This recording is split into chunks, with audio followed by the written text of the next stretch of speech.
ഉള്ളിവട ഉണ്ടാക്കിയാലോ? നല്ല അടിപൊളി ഉള്ളിവട ഉണ്ടാക്കാൻ ഞാൻ ഒരു കപ്പ് കടലമാവ് എടുത്തിട്ടുണ്ട്. അതിലേക്ക് കുറച്ച് അരിപ്പൊടിയും ആഡ് ചെയ്തിട്ടുണ്ട്. ഇനി ഇതിലേക്ക് വേണ്ടി 2 സവാള, ചെറിയ ഇഞ്ചി, പിന്നെ ഒരു പച്ചമുളക്. ക്വാണ്ടിറ്റി കുറച്ച് ഉണ്ടാക്കുന്നുള്ളൂ, അതുകൊണ്ടാണ് ഇതിലും കുറച്ച്.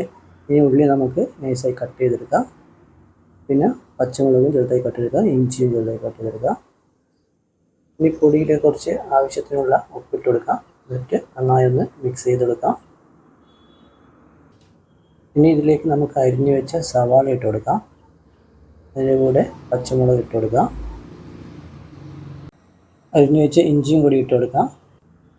പിന്നെ കുറച്ച് കറിവേപ്പില നന്നായി ചെറുതായി കട്ട് ചെയ്തിട്ട് കൊടുക്കാം. ഇനി ഇതൊന്ന് നന്നായി ഒന്ന് മിക്സ് ചെയ്യാം. കൂടി ഈ ഉള്ളിയുടെ എല്ലാ ഭാഗങ്ങളും എത്തുന്ന രീതിയിൽ നന്നായി മിക്സ് ചെയ്യാം.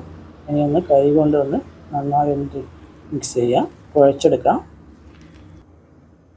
പിന്നെ കുറച്ച് വെള്ളം ഒഴിച്ചു കൊടുക്കാം.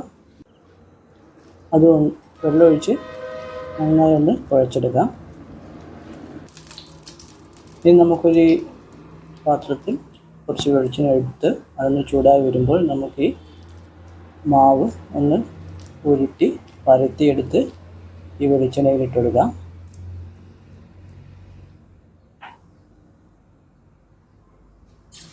വെളിച്ചെണ്ണ ചൂടായാൽ നമുക്കതിലേക്ക് ഇട്ട് കൊടുക്കാം. ഇനി ഒന്ന് ഒരു ഭാഗം വെന്ത് കഴിഞ്ഞാൽ മറ്റു ഭാഗം ഒന്ന് മറിച്ചിട്ട് കൊടുക്കാം.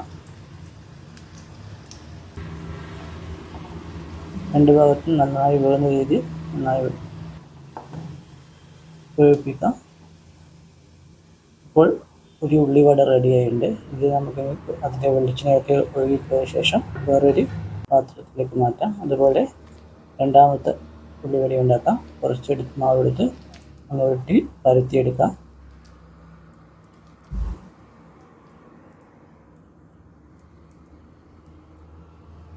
അത് ചൂടുള്ള വെളിച്ചെണ്ണയിൽ ഇട്ടിട്ട് ഒന്ന് പൊരിച്ചെടുക്കാം. ഒരു ഭാഗം വെന്ത് കഴിഞ്ഞാൽ ഒന്ന് മറിച്ചിട്ട് കൊടുക്കാം. ഇപ്പോൾ രണ്ടാമത്തെ ഉള്ളിവടയും റെഡിയായി. ഞാൻ വെളിച്ചെണ്ണ കുറച്ചെടുത്തുകൊണ്ട്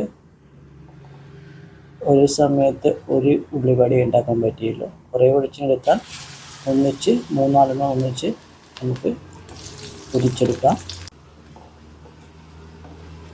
പിന്നെ ഇത് വൈകുന്നേരത്തെ ചായയുടെ കൂടെ അടിപൊളി സ്നാക്സാണ്, നല്ല കോമ്പിനേഷനാണ്. ഇപ്പോൾ രണ്ടാമത്തെ ഉള്ളിവടയും കൂടി റെഡി ആയിട്ടുണ്ട്. നമുക്കിനി ഇത് വെളിച്ചെണ്ണ ഉയർന്നു പോയാൽ വേറൊരു പാത്രത്തിലേക്ക് മാറ്റാം. ഇതാണ് ഉള്ളിവട, അടിപൊളി ടേസ്റ്റാണ്. ഇനി ഇതിൻ്റെ കൂടെ നമുക്ക് കുറച്ച് ടൊമാറ്റോ സോസും കൂടി ആഡ് ചെയ്ത് കഴിക്കാൻ അടിപൊളി ടേസ്റ്റാണ്. നിങ്ങൾക്ക് ഈ ഉള്ളിവട ഇഷ്ടപ്പെട്ടെങ്കിൽ എൻ്റെ ചാനലൊന്ന് സബ്സ്ക്രൈബ് ചെയ്യുക, വീഡിയോസ് ഒന്ന് ഷെയർ ചെയ്യുക, ലൈക്ക് ചെയ്യുക. Thank you.